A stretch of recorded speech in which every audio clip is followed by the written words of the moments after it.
Christmas and a Happy New Year. The Chennai Silks. Let the celebrations begin.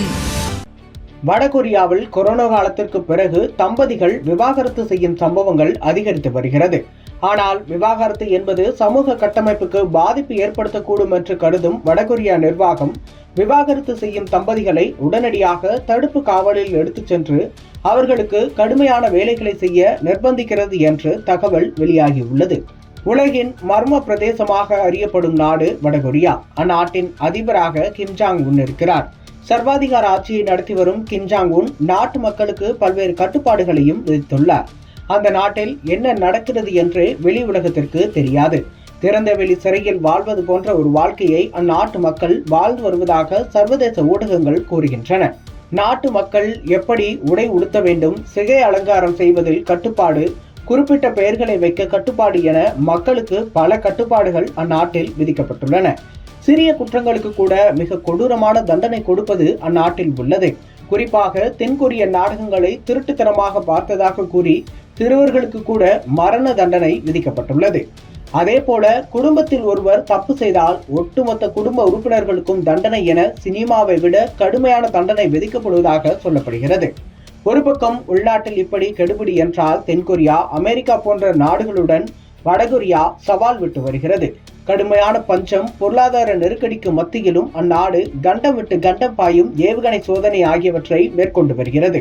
Corona காலத்தில் அந்த நாடு கடுமையான நெருக்கடிகளை சந்தித்தது. இதனால் கொரோனாவிற்கு பிறகு வடகொரியாவில் விவாகரத்து சம்பவங்கள் அதிகரித்து வருகிறது.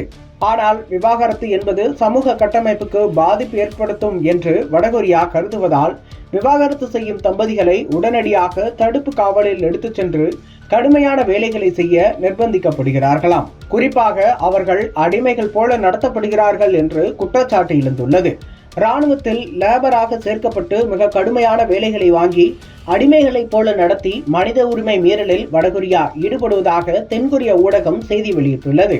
இதனால் விவாகரத்து செய்வதற்கு கூட தம்பதிகள் அச்சப்படும் சூழல் வடகொரியாவில் நிலவுவதாக கூறப்படுகிறது. குடும்பம் என்பது சமூகத்தின் அடிப்படை கட்டமைப்பு எனவும் குடும்ப உறவுகள் முறிந்தால் சமூக கட்டமைப்புக்கு பாதிப்பு ஏற்படக்கூடும் என கருதி இதுபோன்ற கடுமையான நடவடிக்கைகள் எடுக்கப்படுவதாக வடகொரியாவின் அதிகாரிகள் கூறுகிறார்களாம். வடகொரியாவின் எந்த செயலுக்கு மனித உரிமை ஆர்வலர்கள் கூட கவலை தெரிவிக்கிறார்கள். இது தொடர்பாக அமெரிக்காவை சேர்ந்த ஊடகம் ஒன்று வெளியிட்டுள்ள செய்தியில், யாங்யாங் மாகாணத்தில் 12 தம்பதிகள் விவாகரத்து செய்து கொண்டனர்.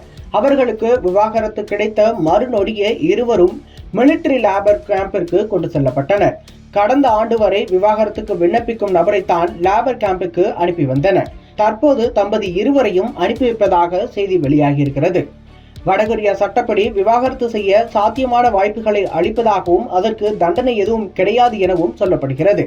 ஆனால் கிம் ஜாங் உன் உத்தரவுப்படி இதுபோன்ற கடுமையான தண்டனை விதிக்கப்படலாம் எனவும் தெரிவிக்கப்பட்டுள்ளது. Merry Christmas and a Happy New Year. The Chennai Silks. Let the celebrations begin.